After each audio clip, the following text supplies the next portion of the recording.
Let's say you're working out at home. You want to get a good workout. You don't have any weights. You don't have dumbbells. You don't have barbells. You don't have kettlebells. You don't have bands. You don't have a suspension trainer. You don't have any of the nice stuff that we have here in the Fit in 20 gym. No problem. You can often take things like just a simple box or a duffel bag, and you can make these things as heavy as you want. Imagine what this would be like full of paper, for example. You know how heavy a case of office paper is, right? You can imagine with heavy books in it, right? And the cool thing is you take some out, you add some in, you make it heavier, you make it lighter, you can actually calculate the weight, or you can just drop it on a scale and see how much you're lifting, and you can vary it to progress, to make it harder for yourself. So I want to show you how to use a box, case of water, duffel bag, in order to do a sumo squat.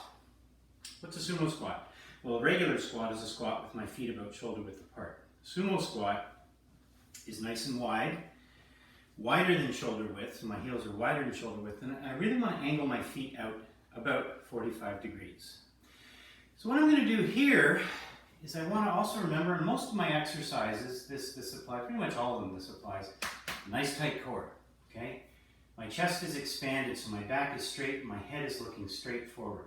And I'm going to maintain that position through the full range of motion, okay? So as I'm coming down, doesn't matter if I'm bending over a bit, now I'm looking at the ground because I want to maintain a neutral spine through the whole range of motion, okay? Things to remember, as I sit down, I'm going to be holding the box or the case of water, whatever it is, a duffel bag, in between my legs, because to hold it out here would just be crazy. It's too hard on my shoulders.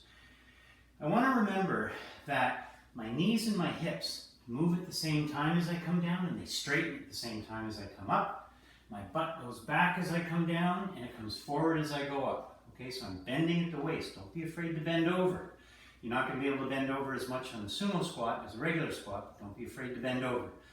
You have to, because your center of gravity exists right here, and it needs to stay in line with basically your heels. The only way you can do that is by bending over to keep it in line, okay? If you do this, it's going to come forward, and you're going to tip forward onto your toes, and you don't want to do that. Brings me to my next point: stay on your heels, okay? That's best accomplished by bending over. If you've got knee pain, joint pain, be careful with these exercises. Don't go too low, but if you can, try and come down so that your thighs are parallel to the ground. Many won't be able to do that for strength reasons, for flexibility reasons, for knee joint pain, hip joint pain issues. That's okay. Work your way up to it. Talk to your trainer. And, if you're finding the exercise too hard, by all means, talk to your trainer. Please, we here at Fit in 20 want you to communicate with us and tell us what's going on. So, from here, the breathing, very important. I breathe in and out, in and out, in and out, staying on the heels the whole time, okay? All I'm going to do now is I'm going to grab, again, I have a tight core now. I'm bending over. I'm not slouching. I'm keeping my back straight. Even as I bend down and pick this thing up, I'm always thinking of safety, okay?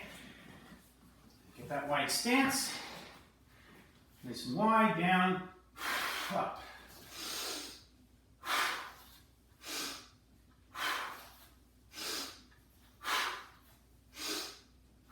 And when I'm done, put it down, stand up, and walk away from it, okay?